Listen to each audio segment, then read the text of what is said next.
Hello everyone, hope so you all are doing great. So today we are going to discuss some important MCQs of related to optics. So ये class 10th का unit number 12 है जिसके हम MCQs जो discuss करेंगे. आपको सब MCQs नहीं अटैम्प्ट करें, जस्ट ये इंपॉर्टेंट MCQs हैं जो कि बोर्ड लेवल के लिहाज से भी बहुत इंपॉर्टेंट है. So let's get started with this video. So the first MCQs that we have, a mirror whose inner curved surface is reflecting is called. So ऐसा मिरर जिसकी इनर सरफेस जो है वो रिफ्लेक्ट करती है, वो मिरर हमारे पास क्या है? कनकेव या फिर कन्वेक्स. सो राइट ऑप्शन जो है वो हमारे पास इसमें क्या है? Concave mirror. So B is the right option. So next we have a mirror whose outer curve surface reflecting. तो जो आउटर कर्व है, आप इसकी एग्जांपल जो एक स्पून से याद रख सकते हैं कि जैसे स्पून का जो इनर पार्ट है उसमें हमें इमेज जो है वो थोड़ा जूम लगेगा, यानी कि उसमें हमें जो फेस है वो थोड़ा बड़ा नजर आएगा, जबकि उसकी बैक साइड से जो है वो स्मॉलर नजर आता है. सो इट मीन्स दैट जो इनर सरफेस है स्पून की वो क्या है? वो कनकेव लेंस की तरह बिहेव कर रही है, और जो आउटर सरफेस है वो कन्वेक्स की तरह. सो यहाँ पे हमारे पास जो है mirror whose outer curve surface is reflecting, यानी कि जिसकी बाहर वाली सरफेस जो है वो रिफ्लेक्ट करेगी, वो मिरर हमारे पास क्या होगा? कन्वेक्स मिरर होगा. ठीक है. So next we have this MCQs. The diameter of a spherical mirror is known as. जो डायमीटर होता है स्फेरिकल मिरर का उसे हम क्या कहते हैं? अपर्चर कहते हैं. ये आपने डेफिनेशन जो है यूनिट में पढ़ी होंगी. And next we have the centre of the mirror is called. जो मिरर का सेंटर पॉइंट है उसे हम क्या कहते हैं? पोल कहते हैं. So next we have this MCQs. The line joining the pole of the mirror and the center of the curvature. सो जो लाइन हमारे पास पोल और सेंटर ऑफ कर्वेचर को जो ज्वाइन करती है वो लाइन हमारे पास क्या है? Principal axis. That line is called principal axis. So next we have this MCQs. The principal focus of a concave mirror is real focus. Concave mirror का जो इमेज है, जो फोकस है वो रियल फोकस होता है, क्योंकि उसकी फोकल लेंथ भी पॉजिटिव होती है. So next we have this the expression for radius of curvature of a spherical mirror and its focal length. So ये relation है focal length का radius of curvature का. So इसका आपको relation याद रखना है. ये basically है f is equal to r by 2.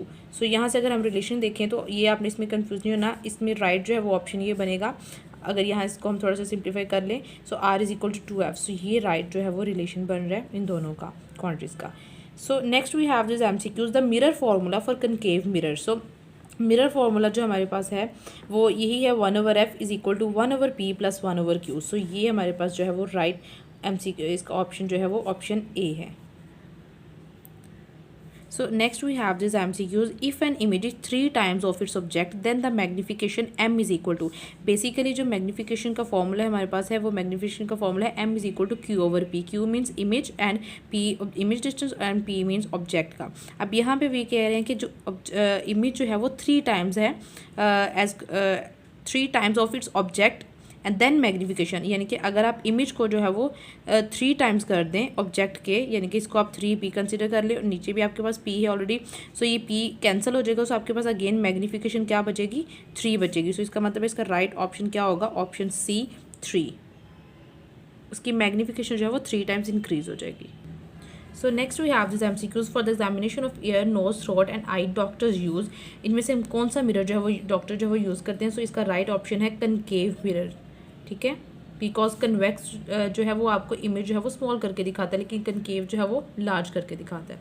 So next we have to see the automobiles coming from behind in motorcycle and automobiles we use. अब गाड़ियों में जो हम लोग ऑटोमोबाइल्स में जो मिरर यूज़ करते हैं वो क्या होता है? वो कन्वेक्स मिरर होता है, बिकॉज उसमें हमें जो है वो ज़्यादा स्पेस को जो है वो देखने की ज़रूरत होती है, इसलिए वहाँ पर जो है वो कन्वेक्स मिरर यूज़ किए जाते हैं ताकि वो बहुत सारी ऑब्जेक्ट्स को थोड़ा स्मॉल करके और ज़्यादा स्पेस जो है वो हमें दिखाए. And next we have this MCQs. The speed of light in air is approximately equal to. So speed of light जो है वो फिक्स वैल्यू है जो कि हमारे पास है 3 raised by 8 मीटर पर second. So right option is option A. And next we have the refractive index of glass with respect to air. अब यहाँ पे विद रिस्पेक्ट टू एयर है, सो ग्लास का रिफ्रैक्टिव इंडेक्स जो है वो 1.5 है विद रिस्पेक्ट टू एयर. ये आपको टेबल जो है वो याद होना चाहिए फॉर द MCQs. ये जो है इंपॉर्टेंट MCQs है. So next we have this MCQs. When light enters from a dense medium to a rarer medium, it bends. जब dense से rare में जाती है, so it bends away from the normal. So यहाँ पे आपको चीज़ याद रखनी है कि bend जो है वो normal से away करेगी. And इसके opposite अगर देखें, when a ray of light enters from a rare medium to a denser medium, so इसका मतलब है air से जो है वो water में या glass में हम उसको consider करें, so वहाँ पे क्या होगा? Towards the normal जो है वो जाती है. ray of light. And next we have the refractive index of air का refractive index हमारे पास ये 1 है. ये वैसे आप इस टेबल में जो है वो वैल्यूज़ हैं. वाटर की वैल्यू 1.33 है, एयर की 1 है, और ग्लास की अभी हमने ऊपर जो है वो स्टडी की 1.5 with respect to air. Okay, so next we have the angle of incidence for which angle of refraction becomes 90 degree. That angle is called critical angle, right? And next we have when the angle of incidence is greater than the critical angle, then all rays of light. तो जब angle incident angle जो है वो critical angle से जो है वो greater हो जाता है आपके पास, तो तब उस वक्त जो है वो टोटल इंटरनल रिफ्लेक्शन होती है, यानी कि मीडियम जो लाइट है, जो रेज हैं, वो रिफ्लेक्ट कर जाती हैं उसी मीडियम में, फर्स्ट मीडियम में. So option D is right. And next we have this the refractive index of glass. Glass का जो है वो रिफ्रैक्टिव इंडेक्स हमारे पास क्या है? सो इसका राइट ऑप्शन है 42 degree. And the refractive index of water, water का रिफ्रैक्टिव इंडेक्स क्या है? 49 degree. So next we have this MCQs. The value of angle of deviation when a ray of light passes through a prism depends upon the. तो angle of deviation जो है वो angle of incidence पे depend करता है.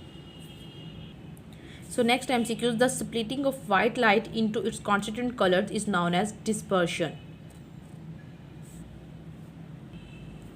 Generally the refractive index of inner tube in optical fiber. Inner tube का जो refractive index है वो हमारे पास जनरली जो है वो 1.52 लिया जाता है, और इसका रिफ्रैक्टिव जो आउटर कोटिंग है उसका जो हमारे पास उसका जो रिफ्रैक्टिव इंडेक्स है उसकी वैल्यू जो है वो हम लेते हैं 1.48. And next we have an instrument use to view the stomach. जो इंस्ट्रूमेंट हम स्टमक को देखने के लिए यूज़ करते हैं वो हमारे पास क्या है? Gastroscope. And next an instrument use to examine this sore throat is called. इसमें हमारे पास जो है वो सोर थ्रोट के लिए जो हम यूज़ करते हैं that is bronchoscope. So next we have the distance of real object are real images and real images are taken as. जो हम real object और real images के लिए distance लेते हैं वो हमेशा हमारे पास क्या होता है? पॉजिटिव होता है. और virtual object के लिए जो हम distance लेते हैं वो हमेशा क्या होता है? नेगेटिव होता है. And then we have this the focal length of a convex length. अब कन्वेक्स लेंथ की जो फोकल लेंथ है वो हम हमेशा नेगेटिव लेते हैं, और जो फोकल लेंथ कनकेव की है वो हमेशा जो है वो पॉजिटिव होती है, बिकॉज उसका फोकस जो है वो रियल होता है. Next we have this MCQs. The image obtain from a concave length is. So concave length से जो इमेज बनेगा वो हमेशा क्या होगा? रियल होगा. And next the unit of power of a lens. Power of a lens जो हमारे पास यूनिट है वो क्या होता है? वो डायोप्टर होता है, ठीक है, और वो जो है वो फोकल लेंथ से भी रिलेट करता है. इफ़ द फोकल लेंथ, अच्छा ये भी एक MCQ. If the focal length of a lens is 1 metre. अगर हम फोकल लेंथ जो है वो 1 मीटर में ले रहे हैं तो पावर क्या होगी? 1 डायोप्टर होगी, ठीक है, और इसमें हम पावर जो फोकल लेंथ लेते हैं वो मीटर में लेते हैं, not in centimetre.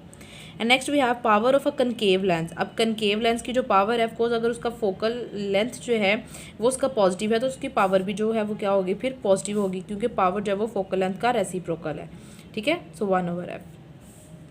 And next we have power of a convex lens. तो कन्वेक्स लेंस की अगर फोकल लेंथ नेगेटिव है तो फिर पावर भी नेगेटिव होगी.